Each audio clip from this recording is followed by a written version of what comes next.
bigger than anything I could have ever imagined. It's super angry. It's got this aggressive nature to it that is untamed, and it's unforgiving. If you were in its path, it was going to take you. It was upon us in no time. You know, it hit us from the front, hit us from the sides.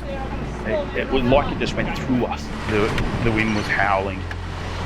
It was like the fires, the embers were horizontal. They were just hitting us in the face. After I washed all the charcoal away, all the black soot and smoke away, I had burns over my face.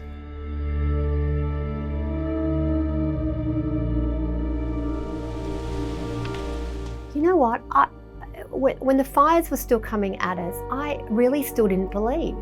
I lived in a suburban street with a brick home, and who would have thought, you know? And here it was, just coming up this valley so quickly, and turned around and it was coming from the valley behind us as well. And then it was coming from a third side. So within 15 minutes, 20 minutes, it was coming at us. At the time of the fires here, there was panic. It was absolute panic. And that's what I think about when I think about the fires. You know, for me, it's still a little bit hard to smell smoke. So to sit around a fire is usually a lovely thing to do in the winter, but it's just not 100% comfortable for me yet. Yeah. I couldn't get back home, so for 10 days I was just worked shift after shift, and afterwards I felt a bit scared and a bit like I didn't want to do this anymore. I loved nursing, and yet I felt like resigning because I didn't realise that there was a consequence to everything. The consequence of registered nursing is you give to everybody, but nobody teaches you can't give to everybody if you don't know how to give back to yourself. Don't think anyone realises what receiving kindness actually does. It's healing in itself. And so much kindness was given and outpoured over those periods of weeks and months. Literally every single action of ours can be transformational. A conversation can be transformational. A kind look can be transformational. Being there for each other and providing the sacredness in the silence can be transformational. So the element of fire is about transformation.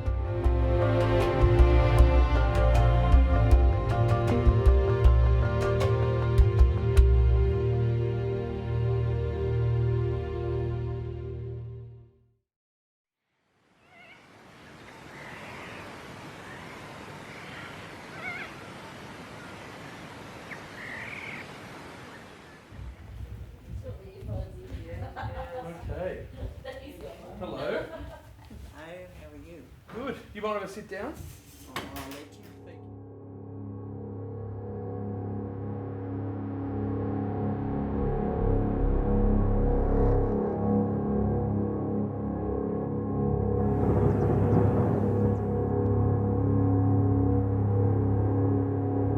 I'm Emma-Marie Frank. The actual bushfire started in my backyard. What happened was the ground changed, so it went from like a light colour in the ground to this darkness, and then just out of that darkness, you get a flame.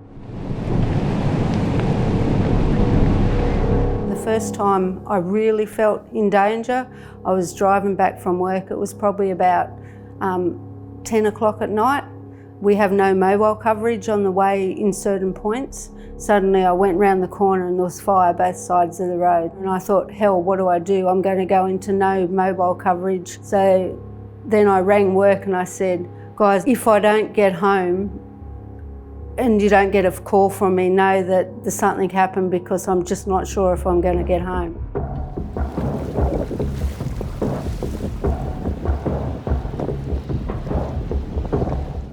My name is Michelle Devlin, and I lived in Conjola Park. On New Year's Eve 2019, I was planning to go water skiing for the day. And I'm like, yeah, looking at the sky, we really didn't have any reason to think that was a problem.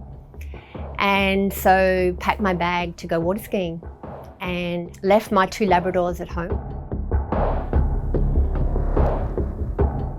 My name's Stuart Emsley and I'm the Operations Manager and Director of Nursing at Milton Alba Hospital. So on New Year's Eve 2019, we were like everyone else, preparing to have a party with family and friends. It was a normal preparation day, except that I noticed a seam of white smoke, and it was coming from that direction. Nursing teaches us to recognise things that are different, and in this case it was different. That white smoke was moving directly toward us. Very quickly after that, it was clear that we had a lot of ember, active embers. So they go from the black ash to a red ember, and that's obviously the highest risk. My son and I had perched ourselves on the roof. We grabbed every tea towel we had in the house. We packed the downpipes with every tea towel we had, and then filled it with water. And my wife and daughter and her boyfriend actually stayed around the property and then started to manage the embers that came. We had a fairly clear view from up top that it was actually getting worse. It engulfed a complete wall of a mountain and was 40 metres above that mountain with flame, which is remarkably frightening at the time, because you see that it's completely untamed and it's coming to you. We saw the fire jump the lake, and we were questioning at that point the right move, as in, do we stay or do we leave? So around about an hour later, I got picked up to go water skiing. We got down to the end of the road and I just felt uneasy. So I got out and I came back, and within 15 minutes, the flames started to come up the valley behind us. So I got my 2 dogs in the car and I just drove. And by that stage, we were driving back into the third front that was coming in the opposite direction. And I can remember thinking, Michelle, you know this way. You've been down this road 100 times. You've just got to instinctively drive along this road. I put my hand on the windscreen at one stage, and the heat that was coming through the windscreen was so hot, it would have burnt my hand. And I landed at Lake Conjola. And probably it wasn't until later that afternoon that we heard that the whole street had gone. Everything was burnt. So that was us, yeah.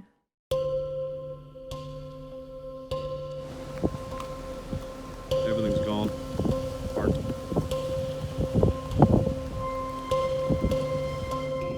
We, like everyone else, were new to firefighting. But we just got in and did whatever we could. We ran hoses from other houses across the road. People have buckets. If there was a water source, we found it and we used it. I'm confident that if we didn't have 2 things happen, if we didn't have the wind change and we didn't have the community step in the way they did and fight the fires that were nearby, Conjola itself would have been decimated in the same way that Conjola Park was. We were just lucky. There was no management plan for it. It was just pure luck, and it's because of those people that I think we're still fortunate enough to be standing here today, having a conversation in this backyard with my house still standing. Well, right now we are standing on my block of land where my house was. So I came back the next day. I came back on New Year's Day. And I came back late in the afternoon, so it took me a little bit of courage to sort of come back. And wow, it was obviously still smouldering, but it was just gone. I don't even know what to say. It was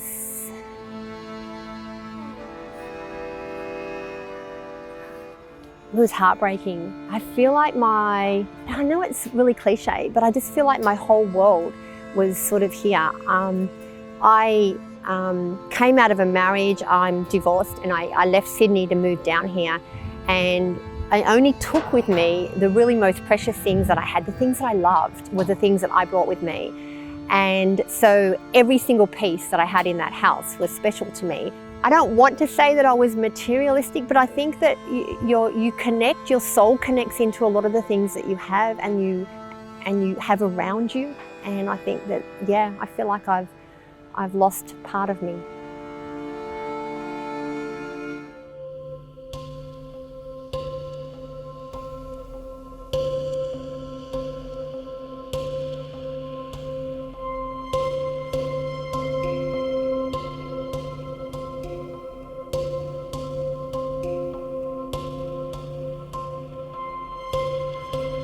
I I'm Dr. Joelle Gergis, and I'm a climate scientist and a writer based at the Australian National University in Canberra. My work is really looking to try and help people understand what climate variability and change looks like in Australia and to get a better handle on what we might be expecting in the future. Australia's climate and the world's climate is changing because of the burning of fossil fuels. And so the summer that we just had is a preview of things to come. Because if we think about what we're moving into, an event like the 2019-2020 fires would be considered normal, like an average bushfire season by 2040, and actually a cool season by 2060. Because right now Australia's on track to warm on average by 4.5 degrees by the end of this century, but even up to 6 or 7 degrees. It's a horrifying prospect to actually consider. I think it's critically important that we start to think about those deeper aspects of the psychological impacts that these extremes are having on everyday Australians. And I think it's a very natural human response to feel a sense of grief and alarm and anxiety and even panic, because we know that it is really traumatic to see the places that we love be harmed or even destroyed.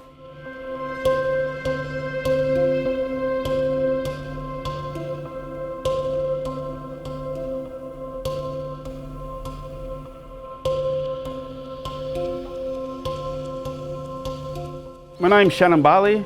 My Indigenous background is I'm from the Wiradjuri Nation. I work for New South Wales Fire Plus Rescue. I also work as a HASA, Health and Security Assistant at Milton Alladilla Hospital. Being in fire and rescue, you know, we're there to, you know, preserve life, protect property, and we were unable to do that. So, yeah, there just wasn't enough of us, and we couldn't deal with it all.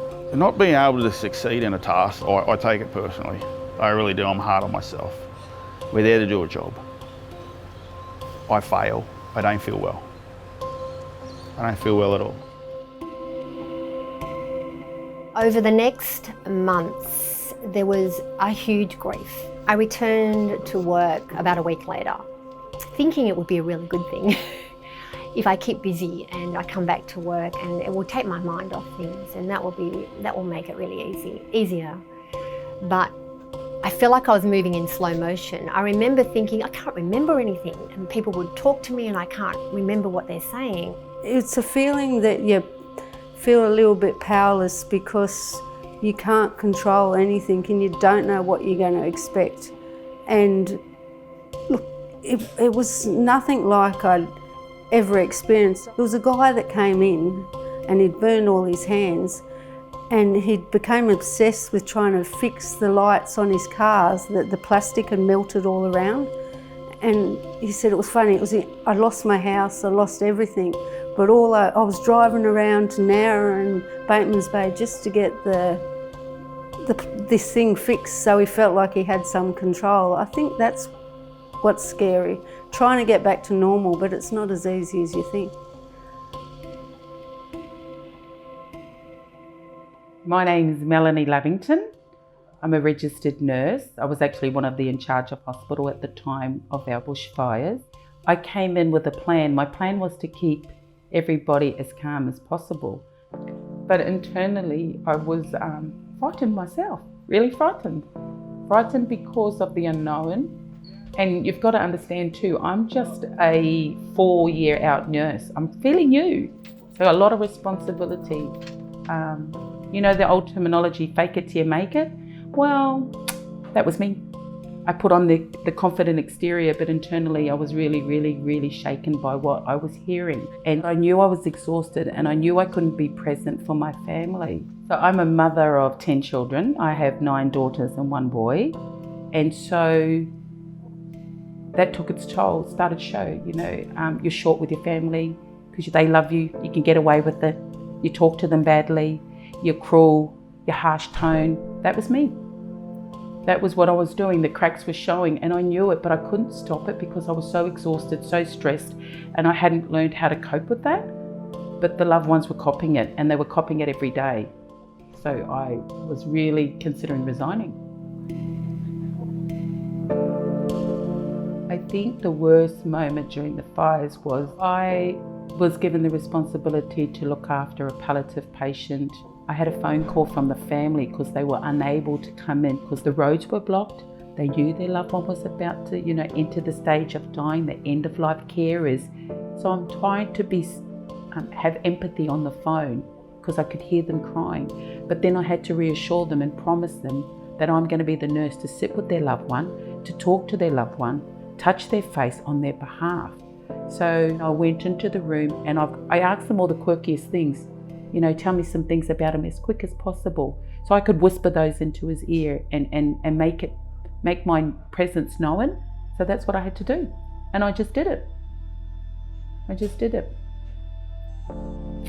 I'm going to get emotional because I knew I was trying to advocate for that patient, and I was hoping that I could support this palliative patient and give them the empathy and the reassurance, the feeling of love of someone, because I'm a stranger, feeling drained, feeling frightened, but trying to grasp my emotions so I could be present for the palliative patient. And that responsibility, that was the thing that really hurt, and that was the thing that was the worst for me. I returned to the hospital on the 6th of January and I received a call, I think on the 3rd day after coming back, to inform me that they were sending a lady called Padmini Pai down to support me.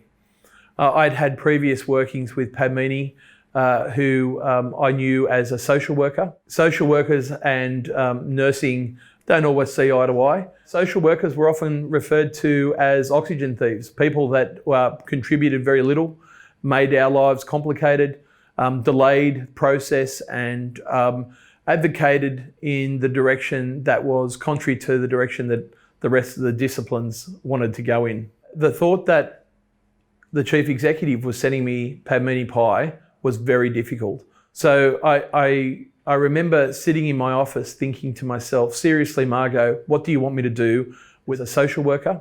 What possible role can this person play?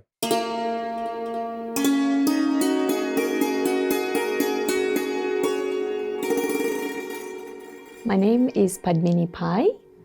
I was born and brought up in India. I was raised in a community, not in a nuclear family setup. So community is very important to me. To me, community means all of us have a collective responsibility for everything that happens to us, both in the space of joy and sorrow. So community is being there totally present for one another. We all knew how the bushfires was affecting our colleagues in Milton Hospital, and at that moment I really felt the calling of wanting to be there and do something. But when I arrived here, I gave Stuart a call and I said, I'm all ready and set here to help you, just let me know when to come. Cold shoulder. And he was polite, but I could kind of sense it, that he knew I was a social worker. And I'm like, what am I going to do here if this man doesn't want me to even come to the hospital? So when Padmini arrived, I gave her tasks. I gave her things that I truly just wanted to get off my desk. To be really honest, Stuart almost thought that he had another admin person to help him out. And that could have been his own story and overwhelm, being part of this huge devastation, coming to the hospital, having to make a lot of decisions on the go, and then having to deal with me as well could have been one factor. So I said, okay, Stuart, I'm happy to do absolutely anything. Tell me, what do you want me to do? And then he started giving me tasks. Then I could just see that was the start of a trusting relationship.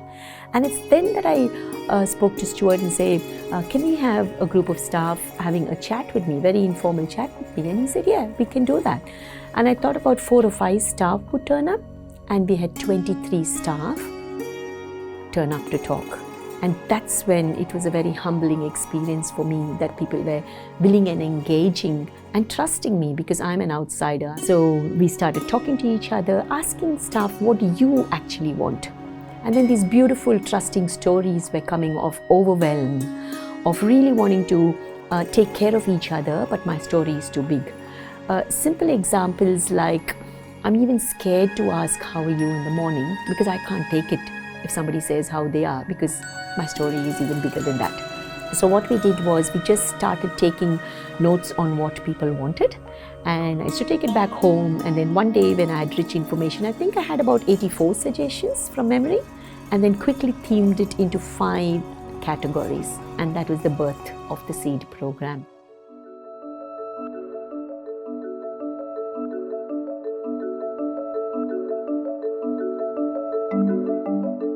So the first thing that we did was to set up a quiet space and a quiet room. So this beautiful room that I'm sitting in was our first low-hanging fruit, if I may say, in the SEED initiative. It was a quiet room, a space, so staff could take a minute to as much time as they needed out of their working day, reconnect with themselves and disconnect with the working environment.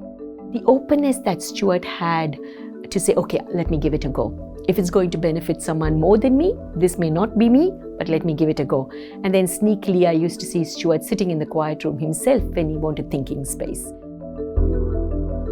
I kind of requested staff, once you've used the quiet room, can you just write a single word on how you felt coming to the quiet room?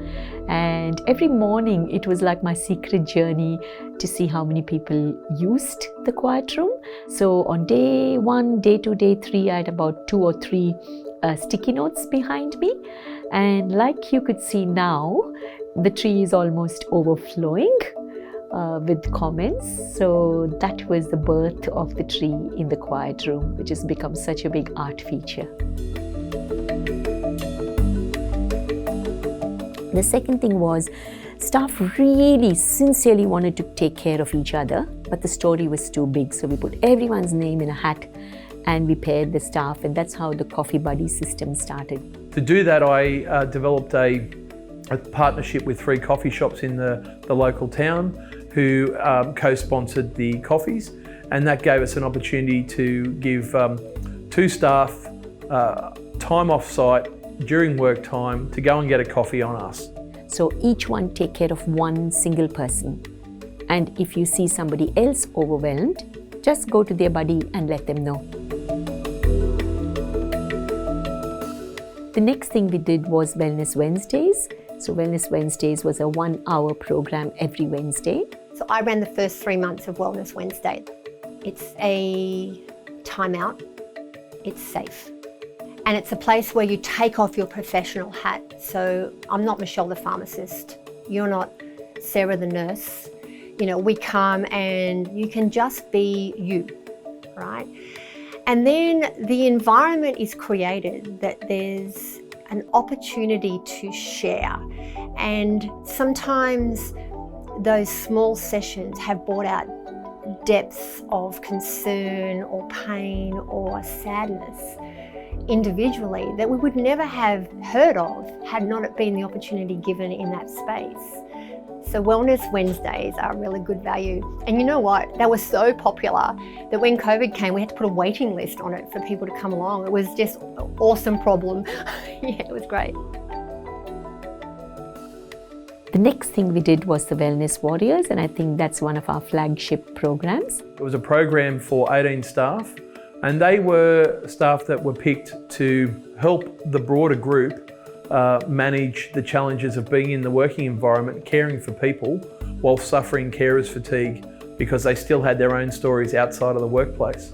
And the principle was very much about enabling staff to companion, to listen and be supportive, not to rescue and provide solutions, but just to be a safe space for the rest of the team.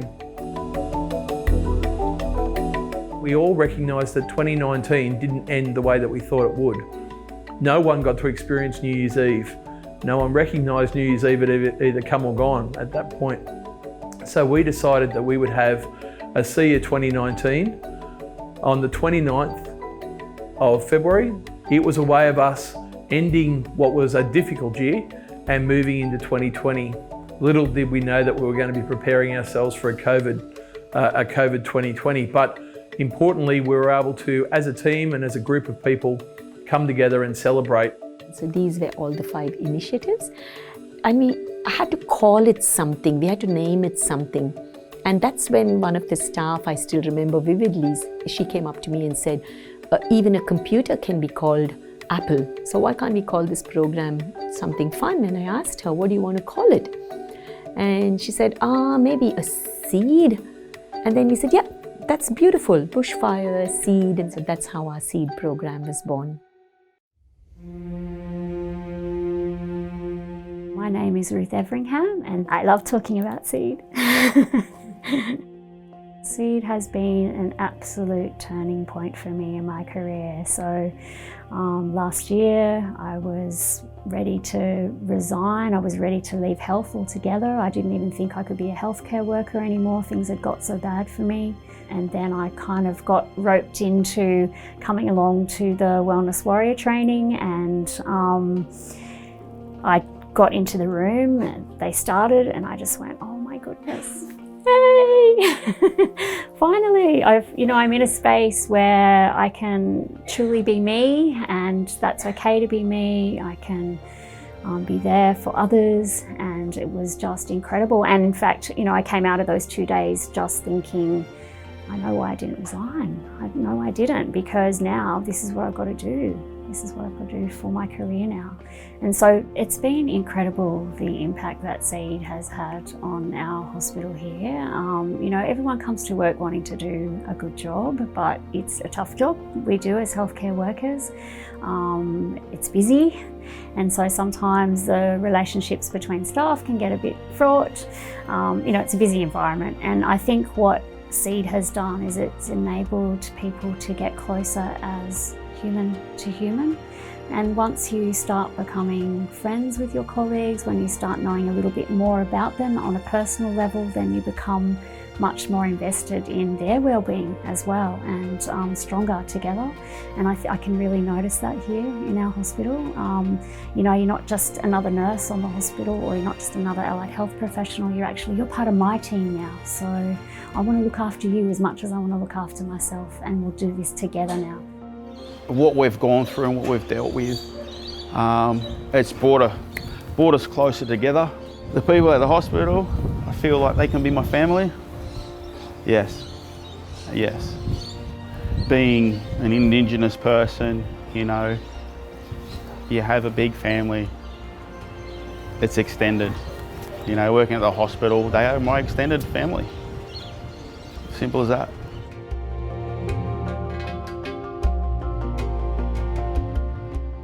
Definitely the trust that Stuart and me built working developed into a deep friendship. Yeah, we're good mates. We've been through a lot together. We've challenged each other consistently throughout the process. She's clearly a social worker, but she's much, much more than that. She understands people in a deep and complex way. I think Stuart now is part of my family as well. I almost consider him to be my Aussie brother.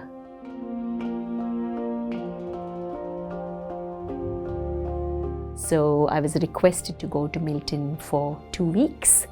And while seeds started growing in Milton, I ended up staying here for 5 months.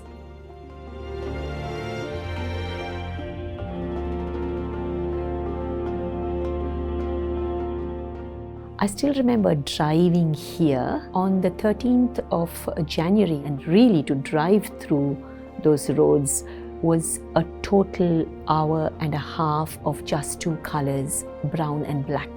There was absolutely no green around. And it's beautiful that I've been coming to Milton so often now. As you're driving, you're wondering, what is this green at the bark of the tree? Because we're so used to green and leaves everywhere on top of the tree. So every time I've pulled over to either take a phone call or to take a break, I've gone closer to some of these trees and see this furry green coming out of the saps.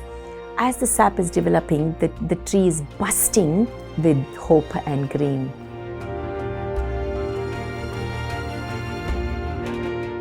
When I was brought up in India, a very elder person in my own community explained the story about an egg breaking.